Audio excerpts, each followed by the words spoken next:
প্রিয় দর্শক, এই মুহূর্তে আবহাওয়া দপ্তরের যে পূর্বাভাস রয়েছে তাতে করে দেখা যাচ্ছে এক নিম্নচাপের রেশ কাটতে না কাটতেই ফের বিপদের মুখে পড়তে চলেছে বাংলার একাধিক জেলায় প্রবল দুর্যোগের সম্ভাবনা রয়েছে।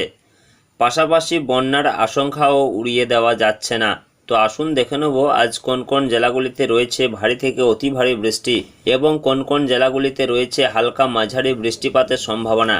পাশাপাশি জানিয়ে দেব কদিন চলবে এই দুর্যোগ, ঠিক কি রয়েছে এই মুহূর্তে আবহাওয়া দপ্তরের সর্বশেষ আপডেট। বিস্তারিত আলোচনা করব ভিডিওর মাধ্যমেই, তো অবশ্যই ভিডিওটি শেষ পর্যন্ত দেখবেন এবং আপনার জেলার আবহাওয়া কেমন রয়েছে, সেখানে বৃষ্টি হচ্ছে কিনা আপনাদের মূল্যবান মতামতটি অবশ্যই আমাদের ভিডিওর কমেন্ট বক্সে লিখে জানাবেন। তো প্রিয় দর্শক, এক টানা বৃষ্টিতে যখন জনজীবন বিপর্যস্ত, তখন আলিপুর আবহাওয়া দপ্তর আরও উদ্বেগের খবর শোনালো। এখনই বৃষ্টির হাত থেকে রেহাই মেলার কোনো লক্ষণ নেই।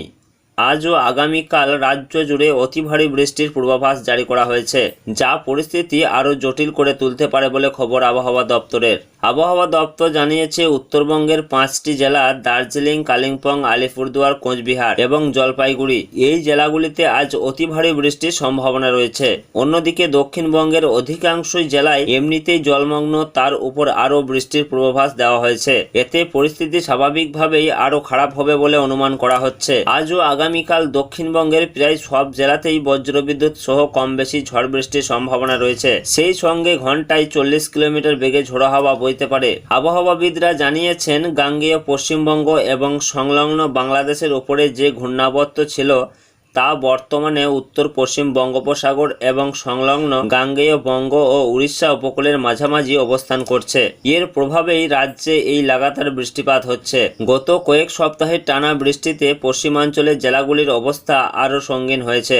হুগলি এবং পুরুলিয়ার বিস্তীর্ণ এলাকা বানভাসী, কোথাও ভেলায় ভাসিয়ে নিয়ে যাওয়া হচ্ছে মৃতদেহ। এমনই মর্মান্তিক দৃশ্য দেখা গেছে। কলকাতার পরিস্থিতি অত্যন্ত খারাপ। শহরের রাস্তাঘাটের হাল ক্রমশ বেহাল হয়েছে। বিভিন্ন জায়গায় পিচের আস্তরণ উঠে গিয়ে এবং বড় বড় গর্ত তৈরি হয়েছে। এর ফলে যান চলাচলে ব্যাপক সমস্যার সৃষ্টি হচ্ছে। বৃষ্টি না কমলে এই পরিস্থিতির বদল সম্ভব নয়। টানা বৃষ্টিতে দুর্ভোগ বাড়ায় সাধারণ মানুষ চরম বিরক্ত।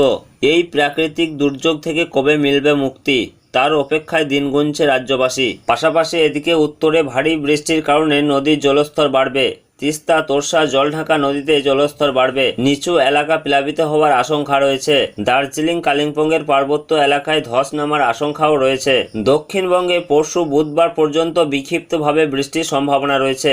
বজ্রবিদ্যুৎ সহ হালকা থেকে মাঝারি বৃষ্টির সম্ভাবনা বেশি থাকবে বীরভূম, মুর্শিদাবাদ, নদিয়া, পূর্ব ও পশ্চিম বর্ধমান, উত্তর ও দক্ষিণ 24 পরগনা জেলায়।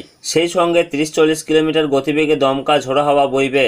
তারপর বৃহস্পতিবার থেকে ফের দক্ষিণবঙ্গে বাড়বে বৃষ্টির দাপট। তো প্রিয় দর্শক, সব মিলিয়ে এই রয়েছে আগামী কয়েকদিনের আবহাওয়ার পরিস্থিতি। পরবর্তী কোনো আপডেট এলে অবশ্যই আপনাদেরকে জানিয়ে দেবো। তার জন্য আমাদের ইউটিউব চ্যানেলটিকে সাবস্ক্রাইব করে আমাদের সঙ্গে থাকুন। ধন্যবাদ।